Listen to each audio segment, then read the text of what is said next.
اللہ رب العزت نے ہمارے جسم کے مختلف اور الگ الگ اعضاء، الگ الگ حصے بنائے۔ ان تمام اعضاء میں سب سے اہم حصہ اللہ نے قلب اور دل کو بنایا۔ چاہے وہ قلب مرد کا ہو یا عورت کا، اس قلب کو اللہ نے ایمان و یقین کا محل بنایا، محبت و معرفت کا مرکز بنایا، اپنی یاد، اپنا خوف، اپنی خشیت کی جگہ بنایا۔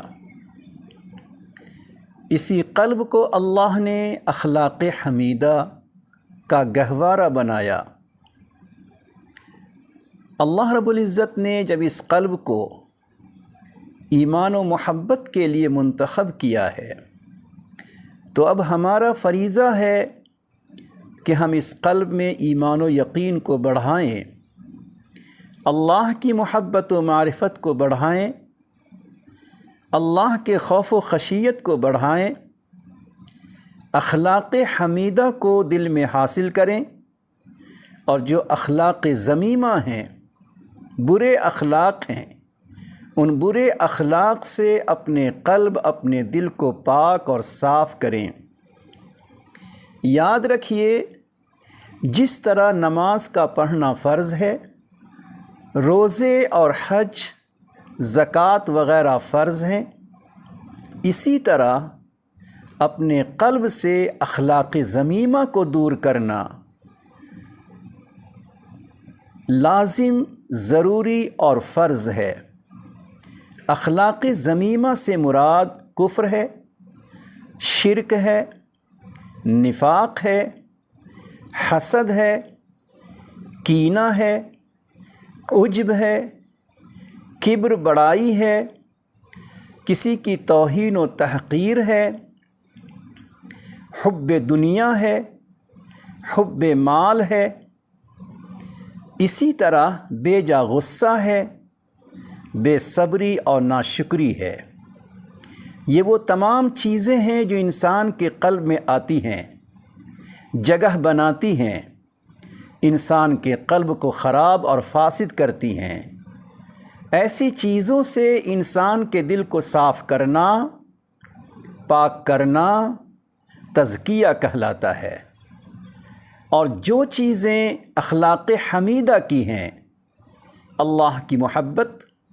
نبی اکرم صلی اللہ علیہ وسلم کی محبت، صبر، شکر، تواضع، انکساری، عاجزی، عفو درگزر، تحمل و برداشت،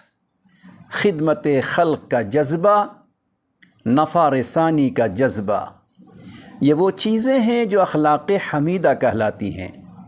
ان اخلاق حمیدہ سے اپنے قلب کو مزین کرنا،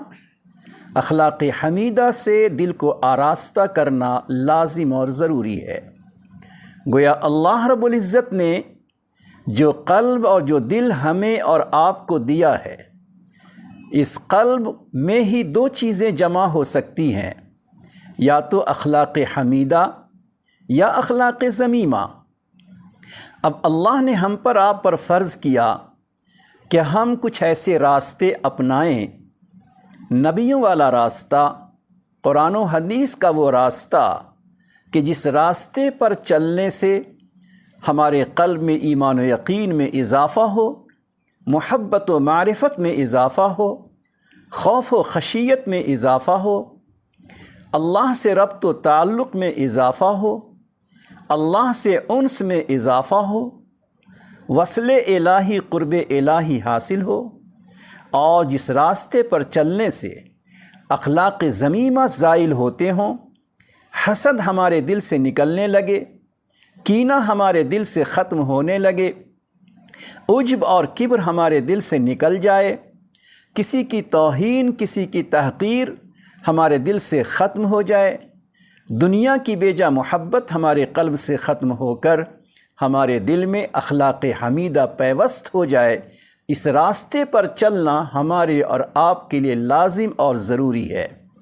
اسی کا نام تزکیہ ہے،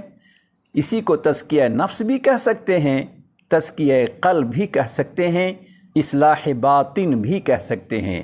خلاصہ، جس طرح اللہ نے ہمیں آپ کو اعمال ظاہرہ کا پابند بنایا ہے، نماز روزے کا، حج اور زکوٰۃ کا، اور جس طرح اللہ نے ہمیں ان گناہوں سے بچنے کا حکم دیا ہے جو ظاہری گناہ کہلاتے ہیں، تو اعمال ظاہرہ کا پابند اللہ نے بنایا۔ اسی طرح اللہ پاک نے،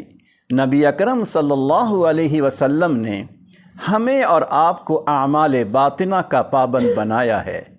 جن اعمال باطنہ، چاہے وہ اخلاق حمیدہ سے متعلق ہوں یا اخلاق ذمیمہ سے متعلق، ان احکام باطنہ کا مکلف ہمیں بنایا، ان کو سیکھنا، حاصل کرنے والی چیزوں کا حاصل کرنا، اور جن چیزوں کا ازالہ کرنا ہے ان کا ازالہ کرنا ہم پر لازم اور ضروری ہے۔ اب سوال یہ ہے کہ ہمیں اپنے باطن کے اخلاق ذمیمہ کیسے زائل ہوں گے، اور ہمارے قلب، ہمارے دل میں اخلاق حمیدہ، اچھی صفات کس طرح آئیں گے؟ اللہ نے اس کا ایک طریقہ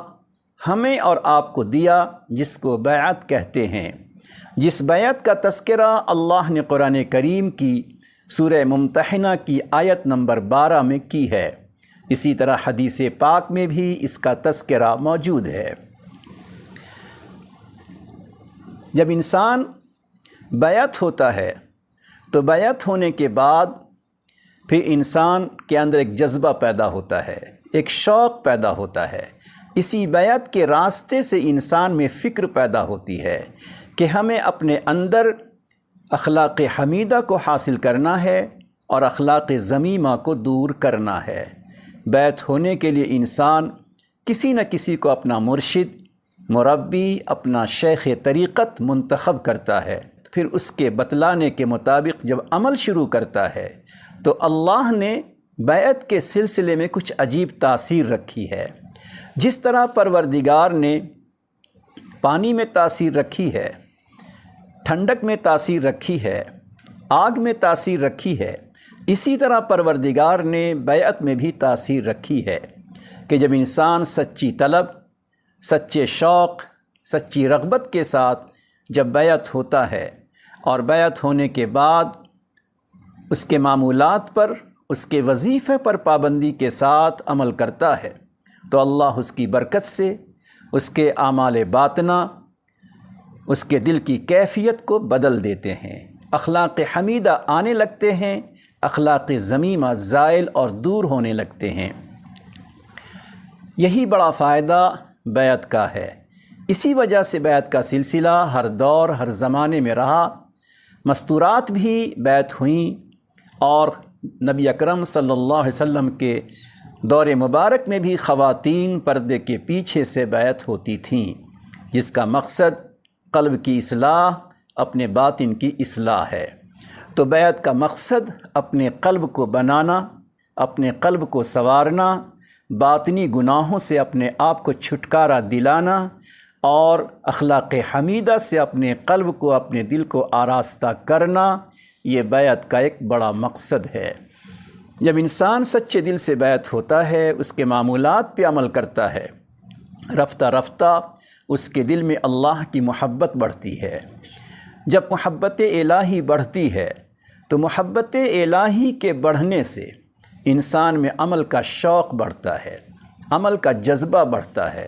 طرح طرح کے اعمال، طرح طرح کی نیکیاں، طرح طرح کی دعائیں، مسنون اعمال کرنے کا جذبہ بڑھتا ہے۔ نمبر 2، عمل کی کیفیت بدلتی ہے، عمل کا رنگ بدلتا ہے، عمل کی ادائیں بدلتی ہیں، عمل میں خشوع خضوع پیدا ہوتا ہے، عمل کے اندر رقت پیدا ہوتی ہے، عمل میں حضوری اور صفت احسان کی صفت پیدا ہوتی ہے۔ گویا بیعت ہونے کے بعد سچی طلب کے ساتھ انسان تھوڑا بھی عمل کرتا ہے تو دوسرا بڑا فائدہ اس کے عمل کی کیفیت بدلنے لگتی ہے۔ آج ہم اور آپ دیکھیں اپنی نماز کو، اپنے سجدے کو، اپنی تلاوت کو کہ ہماری نماز کیسی، ہمارا سجدہ کیسا سوکھا سوکھا ہوتا ہے، دعائیں ہماری کیسی پھیکی پھیکی ہوتی ہیں۔ لہٰذا اگر ہمیں اپنی عبادتوں میں خشوع خضوع کے رنگ کو شامل کرنا ہو، کیفیت اور اس کی ادا کو بڑھانا ہو، تو پھر ہمیں چاہیے کہ ہم اس سلسلے پر عمل کریں۔ تو پہلا فائدہ عمل کا جذبہ بڑھتا ہے، دوسرا فائدہ عمل کی کیفیت، عمل کی ادا بدلتی ہے، تیسرا فائدہ گناہوں سے نفرت ہوتی ہے، گناہوں سے وحشت ہوتی ہے، گناہوں سے دوری پیدا ہوتی ہے، گناہوں سے چھٹکارا ملتا ہے۔ چوتھا فائدہ، اگر گناہ ہو جائے تو بے پناہ دلوں میں ندامت آتی ہے، آنکھوں میں ندامت کے آنسو آتے ہیں، کبھی گریہ طاری ہوتا ہے، کبھی آہوزاری ہوتی ہے، کبھی سجدے میں انسان کو شرمندگی ہوتی ہے۔ جس پروردگار کے سامنے میں نے اپنی پیشانی کو جھکایا، اسی پروردگار کے سامنے ہم نے گناہ بھی کیا ہے، لہٰذا ندامت ہوتی ہے، اور آپ جانتے ہیں کہ ندامت کے آنسو پر انسان کے گناہ معاف ہو جاتے ہیں، بلکہ انسان کے سارے گناہ دھل جاتے ہیں۔ کتنا بڑا فائدہ ہوا۔ اسی طرح ایک اس کا بڑا فائدہ کہ انسان کسی مربی، کسی مرشد کی دعاؤں میں شامل ہو جاتا ہے۔ بعض عارفین نے یہ بات لکھی ہے کہ آدمی جب سچی طلب کے ساتھ، اخلاص و للہیت کے ساتھ، اللہ کی رضا، اللہ کے قرب کو پانے کی نیت سے جب بیعت ہوتا ہے، اس کے معمولات پہ عمل کرتا ہے، تو اللہ رب العزت اسے حسن خاتمہ عطا فرماتے، سوئے خاتمہ سے، غفلت کی موت سے اللہ اس کی حفاظت فرماتے۔ ایک اور اس کا فائدہ کہ محشر میں اسی سلسلے کے اکابر و مشائخ کے ساتھ اللہ تعالیٰ اسے اٹھائیں گے، اسی کے ساتھ اس کا حشر فرمائیں گے۔ بہت سے اس کے فائدے ہیں، بیعت کے فائدے۔ اسی فائدے کے تحت ہر دور میں، ہر زمانے میں بیعت کا سلسلہ جاری تھا اور ابھی بھی جاری الحمدللہ ہے۔ تاہم اتنی بات یاد رکھیں کہ بیعت ہونے کے بعد ہمارے اندر ایک طلب ہو، ایک شوق ہو، ایک جذبہ ہو کہ جو عمل بتایا جائے اس عمل کو پوری رغبت کے ساتھ، پورے شوق کے ساتھ، پورے جذبے کے ساتھ اپنی زندگی کی ایک اہم ضرورت سمجھ کر ہمیں اس وظیفے کو کرنا چاہیے۔ یوں سمجھیں کہ جس طرح کسی مریض سے کہہ دیا جائے کہ اب آپ کی ساری دوا کے مقابلے میں یہ ایک ایسی دوا ہے، اسی دوا کو اگر آپ پیتے رہے تو آپ بستر سے اٹھ جائیں گے، چلتے پھرتے ہو جائیں گے، آپ کی زندگی لمبی ہو جائے گی،